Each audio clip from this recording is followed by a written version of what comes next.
Hai Sobat Sehat semuanya, saya Dr. Tirta Wijaya. Di channel ini kita akan bahas berbagai masalah seputar kesehatan. Dan pada kesempatan kali ini kita akan membahas mengenai gastroesophageal reflux disease atau yang disingkat GERD atau yang sering disebut GERD atau dalam istilah awamnya sering dibilang sakit asam lambung. Sebenarnya apa sih GERD ini? Oke, sebelum kita bahas, kita perlu tahu dulu saluran cerna kita, karena GERD ini termasuk penyakit dalam saluran cerna. Saluran cerna itu kan dari awalnya dari mulut ke tenggorokan. Terus di sini dia akan pecah dua. Yang satu ke trakea. Trakea itu merupakan bagian dari saluran pernafasan, dia akan berakhir di paru-paru. Sedangkan satunya lagi adalah esofagus. Esofagus ini akan nyambung ke lambung. Dari lambung turun ke usus, terus ke akhirnya di anus. Oke. Esofagus itu berupa saluran yang menyambungkan antara mulut dengan lambung.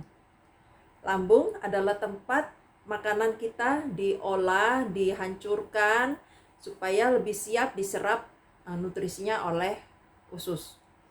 Nah, di lambung itu akan dihasilkan asam lambung.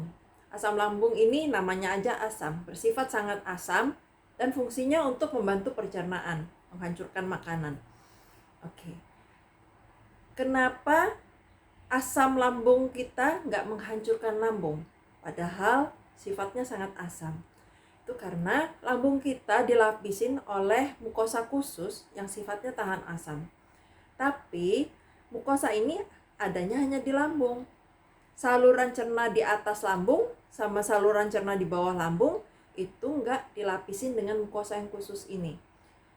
Jadi pada saat asam lambung dia keluar dari lambung, baik ke atas atau ke bawah, asam lambung ini akan mengiritasi yang terkena.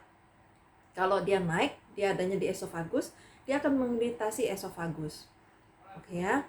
Karena esofagus ini nggak dilapisin dengan mukosa khusus. Jadi mukosa khusus ini hanya ada di lambung. Nah, untuk mencegah si asam lambung naik atau turun keluar dari lambung, lambung itu dilengkapi sphincter. Sphincter itu ya semacam otot berbentuk lingkaran gitu ya. Dia bisa mengerut dan bisa juga relax, dilatasi. Jadi gerakan sphincter ini tergantung dari proses pengolahan makanan. Pada waktu kita menelan makanan yang udah dikunyah di mulut, ditelan, jatuh.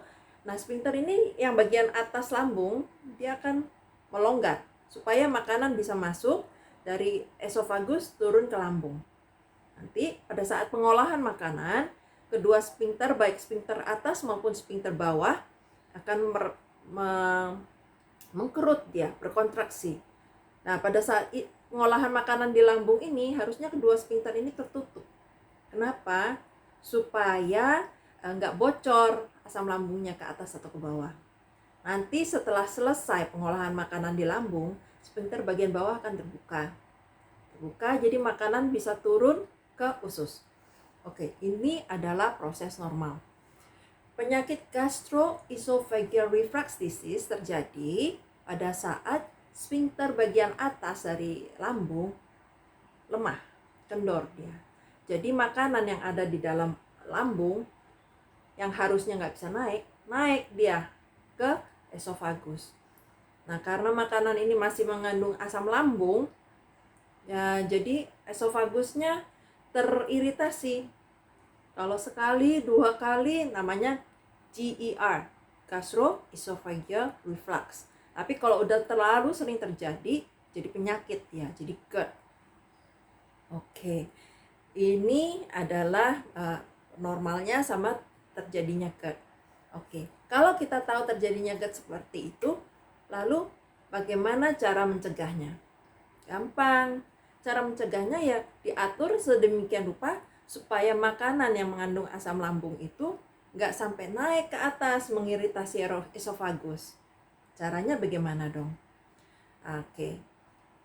Kemungkinan pertama, kenapa makanan sampai naik? Karena isinya terlalu penuh. Jadi lambung kita memang bisa melar, Tapi semelar-melarnya melar, ada batasnya. Jadi nggak bisa tuh lambung kita diisi terlalu banyak makanan, ya. Jadi kita perlu tahu kapasitas lambung. Nah, kalau orang yang mengalami GERD, sebaiknya disarankan untuk mengurangi porsi setiap kali makan. Jadi, kalau biasanya makan sepiring penuh, sekarang dikurangin separoh, ya. Makan, jangan sampai lambungnya terlalu penuh. Nah, nanti kalau sudah makanan selesai diolah, keluar, boleh tuh diisi lagi. Jadi istilahnya makannya small, frequent, jadi porsi kecil tapi lebih sering. Kalau biasanya makan sehari 3 kali banyak-banyak, sekarang makannya 5 kali tapi porsinya lebih sedikit. Itu upaya supaya lambung nggak terlalu penuh. Pertama. Terus yang kedua, jangan makan makanan yang memicu sekresi asam lambung lebih banyak. Jadi ada makanan-makanan jenis tertentu yang membuat lambung kita itu cenderung mengeluarkan banyak asam lambung. Contohnya itu makanan yang asam-asam, pedas-pedas. Kayak gitu tuh asam lambung kita cenderung terpicu dia. Kalau makanan jenis lain dia keluarnya sedikit, kalau makanan jenis itu keluarnya lebih banyak. Jadi kuranginlah makanan yang memicu sekresi asam lambung lebih banyak. Ya, yang asam-asam tuh contohnya ya tau lah asam-asam yang sering kurang diduga itu misalnya dark chocolate. Dark chocolate itu sifatnya asam. Terus kopi juga asam. Teh, apalagi kalau yang teh hijau itu asam. Jadi kurangin lah seperti itu. Oh, makanan yang pedas-pedas juga kita tahu lah ya. Orang Indonesia apalagi suka makanan yang pedas-pedas. Oke. Itu yang kedua. Terus yang ketiga, kurangin makanan yang memperlambat proses pencernaan di di lambung. Jadi ada jenis-jenis makanan tertentu yang membutuhkan waktu pengolahan di lambung itu lebih lama. Nah, contohnya makanan itu adalah makanan yang berlemak biasanya. Jadi goreng-gorengan, santan, yang berminyak-minyak gitu ya, itu cenderung lebih lama di lambung dia.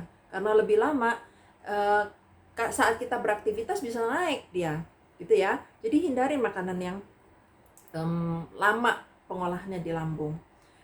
Khusus untuk makanan bersantan, saya pernah dapat pertanyaan, dok, ini makanan bersantan saya baca di jurnal, katanya santan itu bagus untuk orang yang menderita GERD sebagai pengganti susu, karena susu kan berlemak.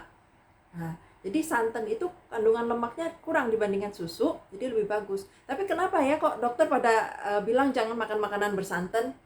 Oke, sekarang kita lihat dulu, itu jurnalnya jurnal dari mana? Ternyata setelah punya selidik, jurnalnya adalah jurnal bule. Dan cara pemakaian santannya itu sebagai pengganti susu, beneran. Kalau orang biasanya minum susu sapi, ini sekarang supaya nggak GERD-nya jadi lama gitu ya, jadi sering kambuh, diganti susu sapi dengan santan. Ya silakan sih kalau kayak gitu. Atau misalnya dalam membuat es krim atau jelly kayak gitu ya. Itu jurnalnya orang bule, dan cara pengolahan santannya juga cara pengolahan orang bule. Sedangkan kalau di Asia, di Indonesia, Malaysia, Singapura, Thailand, Vietnam, itu kebanyakan santan dimasak sama makanan, sama sayur, jadi gulai, jadi lodeh, dan makanannya itu jadi berminyak-minyak. Jadi beda pengolahannya. Santan yang udah mengalami pengolahan seperti itu, dia berubah strukturnya dan lebih berat untuk dicerna di lambung. Oke, jadi waktu kita dengar jangan makanan yang berlemak, perlu agak lebih bijaksana lah jenisnya seperti apa gitu ya.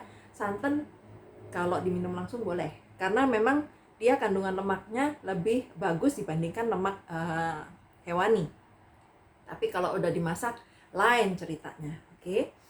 Nah, terus yang ketiga, tadi 1, 2, 3. Yang keempat, supaya asam lambung kita nggak naik ke esofagus, itu usahakan habis makan jangan tiduran. Jadi waktu lambung kita penuh nih, jangan habis makan ngantuk, food coma, terus tidur. Waktu tidur, posisi, bayangin ya, posisi lambung kita kan seperti ini nih, di sini kan seperti ini. Waktu kita tiduran, begini dia, Jadi lebih gampang mengalir makanan yang berisi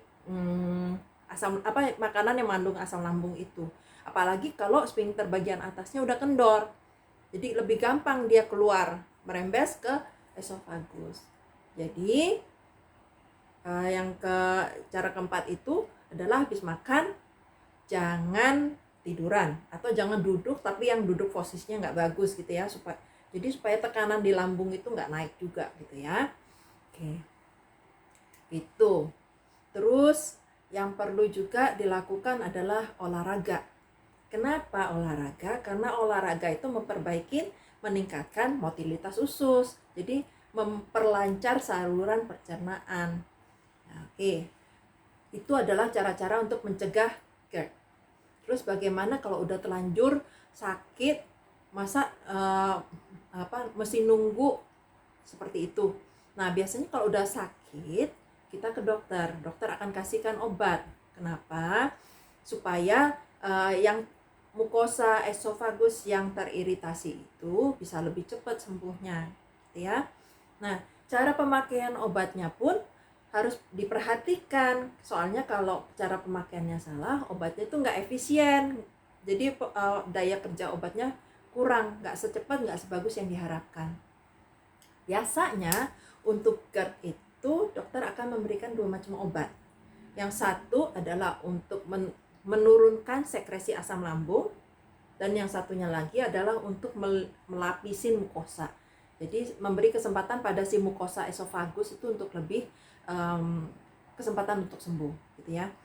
Nah, karena kita tahu GERD itu terjadinya karena iritasi asam lambung, maka obat-obat ini perlu dikonsumsi sebelum asam lambungnya beraksi.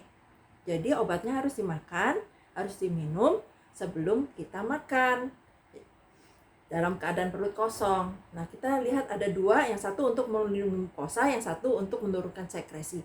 Mana dulu yang diminum? Kalau menurut saya, yang harus diminum duluan adalah yang untuk menurunkan sekresi asam lambung. Kenapa? Supaya penyerapannya lebih bagus.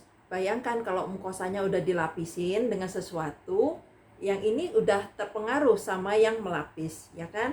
Jadi minum dulu yang obat yang untuk menurunkan sekresi asam lambung. Kasih jarak 15 atau 30 menit, baru kita minum obat yang melindungi mukosa esofagus. Nah, oke. Nah, obat ini biasanya harus dikocok karena berupa sirup ya. Dikocok sampai larut benar-benar tercampur, baru kita minum. Nah, udah gitu tunggu kira-kira sekitar 15 sampai 30 menit baru kita makan. Jadi pada saat kita makan, sekresi asam lambungnya sudah nggak terlalu tinggi karena obatnya sudah sempat bekerja, dan kalaupun sampai naik, mukosanya udah terlindungin, gitu ya. Obat-obat ini nggak bisa dikonsumsi terus-menerus. Kenapa? Karena secara normalnya pencernaan kita itu membutuhkan asam lambung. Memang Tuhan menciptakan asam lambung untuk membantu pencernaan kita. Jadi kalau sekresinya ditekan terus-menerus, nggak benar nanti pencernaan kita. Jadi obat-obatan ini nggak bisa terus-menerus diberikan untuk obat-obatan ini dikonsumsi supaya saluran cerna kita itu memiliki kesempatan untuk pulih. Terus setelah pulih, baru obatnya dihentikan. Ya, jadi jangan sampai kita, obat ini manjur, kita tetap aja nih makan makanan berminyak, asam-asam, pedas-pedas, makannya segunung-segunung. Ntar kalau sakit gampang minum obat ini aja. Nggak gitu. Jadi obat ini sebaiknya nggak digunakan jangka panjang. Bahkan kalau boleh, bisa sembuh dengan mengubah pola makan dan gaya hidup, itu udah cukup, nggak perlu obat. Itu yang terbaik justru. Jadi kalau obat itu diberikan kalau memang benar-benar diperlukan, gitu ya. Tapi kalau dokter udah kasih obat, jangan nggak dipakai, nanti obatnya nggak berguna, kondisinya lebih buruk. Yang tadinya sphincternya masih bisa berfungsi misalnya 50%, nunggu sampai rusak 70% baru pakai obat. ya sayang gitu loh. Aturan lebih gampang disembuhkan jadi susah sembuhnya, gitu ya. Jadi kita mesti timbang-timbang juga. Oke, sekian sharing dari saya hari ini mengenai gastroesophageal reflux disease. Kalau Sobat Sehat ada pertanyaan, boleh diketik di komen, nanti akan kita bahas pada kesempatan berikutnya. Semoga apa yang saya sharing hari ini bermanfaat. Salam sehat selalu.